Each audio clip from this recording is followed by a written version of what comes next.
Hello friends, welcome to my YouTube channel Educare point. And आज की इस video में हम लोग पढ़ेंगे कंप्यूटर के बेसिक्स नॉलेज के बारे में। और उम्मीद करता हूँ इस वीडियो को देखने के बाद आपकी सभी डाउट्स क्लियर हो जाएंगी। सो प्लीज़ वीडियो को बिल्कुल भी स्किप ना करें और वीडियो के अंत तक बने रहें। तो चलिए वीडियो को स्टार्ट करते हैं।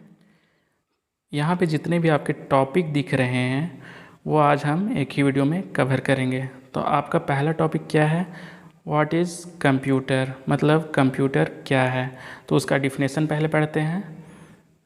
Computer is an electronic device which is developed by Charles Babbage near by 19th century. मतलब कंप्यूटर एक इलेक्ट्रॉनिक उपकरण होता है। अब हम लोग कंप्यूटर को इलेक्ट्रॉनिक उपकरण क्यों कहते हैं? क्योंकि कंप्यूटर को चलाने के लिए हमें इलेक्ट्रिक या बिजली की आवश्यकता होती है, इसलिए हम लोग कंप्यूटर को इलेक्ट्रॉनिक उपकरण या इलेक्ट्रॉनिक डिवाइस कहते हैं। ठीक है, जिसे 19वीं शताब्दी के आसपास चार्ल्स बैबेज के द्वारा विकसित किया गया था। अब यहाँ पे पूछ सकता है क्वेश्चन कि कंप्यूटर को किसके द्वारा विकसित या डेवलप किया गया था? तो याद रखिएगा, चार्ल्स बैबेज के द्वारा।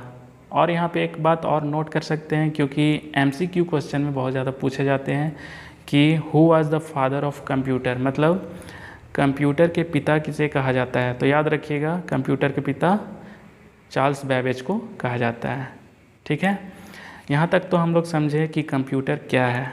अब हम लोग समझेंगे कि कंप्यूटर कैसे अपना वर्क करता है और उसके फंक्शंस क्या क्या हैं, उसको समझते हैं। तो पढ़ते हैं। It take input data from input devices, stores and processed it, after then produces output. मतलब कंप्यूटर इनपुट डिवाइसेस से इनपुट डाटा लेता है, फिर उस डाटा को स्टोर या जमा करके प्रोसेस करता है, उसके बाद प्रोड्यूस करके हमें आउटपुट देता है, जिसे हम मॉनिटर या कंप्यूटर के स्क्रीन पर देख पाते हैं। ठीक है, यहाँ पे हम समझने के लिए फिगर भी ड्रॉ कर दिए हैं। पहला आपका है इनपुट, फिर उसके बाद है प्रोसेस, फिर उसके बाद आता है आउटपुट। इनपुट में क्या होता है? मतलब इनपुट डिवाइसेस से इनपुट डाटा लेता है। अब इनपुट डिवाइसेस क्या होते हैं? कीबोर्ड, माउस, वहीं से इनपुट डाटा को लेता है। उसके बाद प्रोसेस होता है। प्रोसेस कहाँ पे होता है? आपका CPU में। याद रखिएगा, प्रोसेस CPU में होता है। उसके बाद आउटपुट देता है, और वही आउटपुट को हम लोग कंप्यूटर या मॉनिटर के स्क्रीन पर देख पाते हैं। तो यहाँ तक क्लियर? अब यहाँ पे हम समझने के लिए इनपुट डिवाइस को और आउटपुट डिवाइसेस को अलग कर दिए हैं, ताकि आप लोगों को समझने में प्रॉब्लम ना हो। तो इनपुट डिवाइसेस में क्या क्या आते हैं आपके?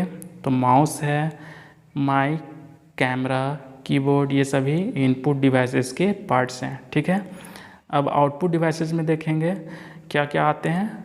प्रिंटर, मॉनिटर, हेडफोन, स्पीकर, ये सभी क्या चीज़ है? आपके आउटपुट डिवाइसेस के पार्ट्स हैं। ठीक है, यहाँ तक क्लियर? आगे है आपका कंपोनेंट्स ऑफ कंप्यूटर। इसे हम फंडामेंटल्स ऑफ कंप्यूटर भी कह सकते हैं। मतलब कंप्यूटर के कंपोनेंट्स कितने हैं? तो कितने हैं? 2 कंपोनेंट्स है। पहला हार्डवेयर, दूसरा में आपका सॉफ्टवेयर। हार्डवेयर को आप पहले समझते हैं।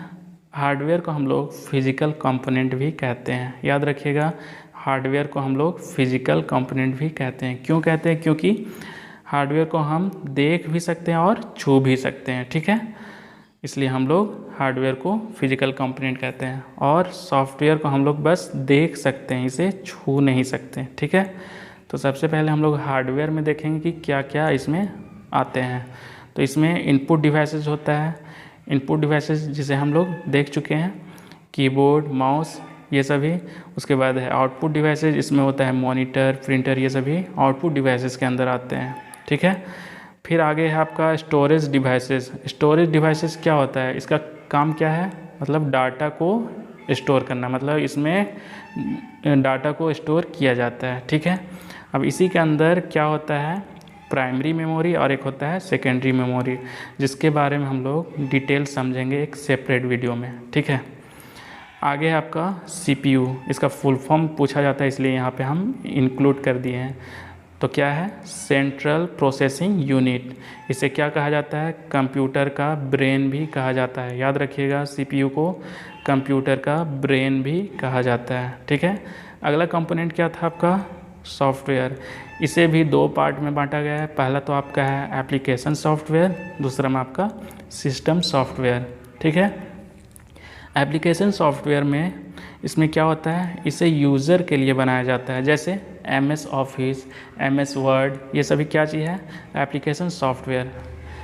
अगला है आपका सिस्टम सॉफ्टवेयर। इसमें क्या होता है, इसमें जो भी सॉफ्टवेयर बनाया जाता है वो सिस्टम के लिए होता है, जैसे विंडोज़ ऑपरेटिंग सिस्टम, लिनक्स, ये सभी क्या चाहिए आपके सिस्टम सॉफ्टवेयर। ठीक है, अब यहाँ पर भी हम समझने के लिए हार्डवेयर को अलग कर दिए हैं और सॉफ्टवेयर को अलग कर दिए हैं। ठीक है, ताकि आप लोगों को समझने में प्रॉब्लम ना हो।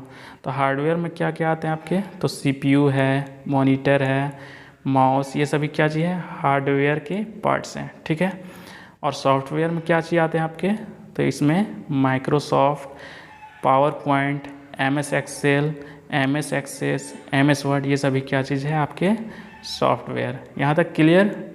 अब आगे हम लोग समझते हैं कैरेक्टरिस्टिक्स ऑफ कंप्यूटर, मतलब कंप्यूटर की विशेषताएं। ठीक है, तो इसकी क्या क्या विशेषताएं हैं उसको समझते हैं। तो पहला क्या है, स्पीड, मतलब कंप्यूटर अपना काम को बहुत ही फास्ट करता है। मतलब यहाँ पे समझ सकते हैं कि कंप्यूटर का जो स्पीड होता है वो बहुत ही ज़्यादा होता है। जब आप लोग कंप्यूटर सिस्टम को यूज़ कर रहे होंगे तो आप लोग नोटिस करते होंगे वहाँ पे कि जब कोई भी काम को उसमें देते हैं तो कंप्यूटर उस काम को बहुत स्पीड करके हमें दे देता है। ठीक है, आगे आपका स्टोरेज। स्टोरेज में क्या है, लार्ज अमाउंट ऑफ इंफॉर्मेशन और लॉन्ग टाइम डाटा स्टोर, और साथ ही इसका स्पेस GB या TB में होता है। मतलब कंप्यूटर में क्या होता है, लार्ज अमाउंट ऑफ इंफॉर्मेशन या लॉन्ग टाइम डाटा को हम लोग स्टोर करके रख सकते हैं। ठीक है, और इसकी मेमोरी बहुत ज़्यादा होती है, और आजकल के कंप्यूटर में हम लोग इसका स्पेस को TB में देखते हैं, मतलब टेराबाइट में देखते हैं। ठीक है, आगे आपका क्या चीज़ है, एक्यूरेसी। एक्यूरेसी इसमें क्या होता है, कंप्यूटर अपना रिज़ल्ट को 100% एक्यूरेसी देता है और इसमें 1% भी गलती होने का चांस नहीं होता है। मतलब कंप्यूटर अपने रिज़ल्ट को लेकर बहुत ज़्यादा एक्यूरेट रहता है। ठीक है, और ये अपने काम को 100% करेक्ट रिज़ल्ट देता है। याद रखिएगा, ये अपने काम को 100% करेक्ट रिज़ल्ट देता है और इसमें कोई भी रॉन्ग आउटपुट नहीं देता है। ठीक है, आगे क्या है आपका क्विक डिसीजन। क्विक डिसीजन इसमें क्या होता है, कंप्यूटर का डिसीजन लेने की क्षमता बहुत अधिक होती है, क्योंकि हम अपनी डाटा को किसी भी फाइल से इस मतलब सर्च बार के ऑप्शन में जाकर सर्च करके 1 सेकेंड के अंदर अपना डाटा को प्राप्त कर सकते हैं। मतलब कंप्यूटर में जो भी डिसीजन लेने की क्षमता होती है वो बहुत ज़्यादा होती है। ठीक है, मान लीजिए आपका डाटा कंप्यूटर के किसी भी फाइल में रखा हुआ हो और आप उस फाइल को जल्द से प्राप्त करना चाहते हैं, तो हम कंप्यूटर के सर्च बार के ऑप्शन में जाते हैं, फिर क्या करते हैं, वहाँ सर्च करके 1 सेकेंड के अंदर हम अपने डाटा को प्राप्त कर लेते हैं, है ना। अब आगे क्या है आपका रिपीटेड कैपेबिलिटी।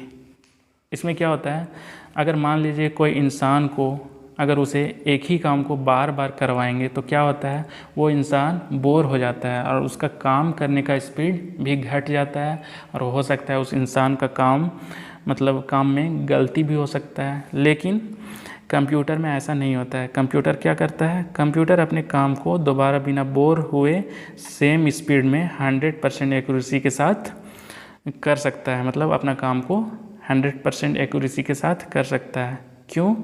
क्योंकि कंप्यूटर अपने कमांड पर काम करता है। ठीक है, तो आज का वीडियो हम इतना ही रखते हैं।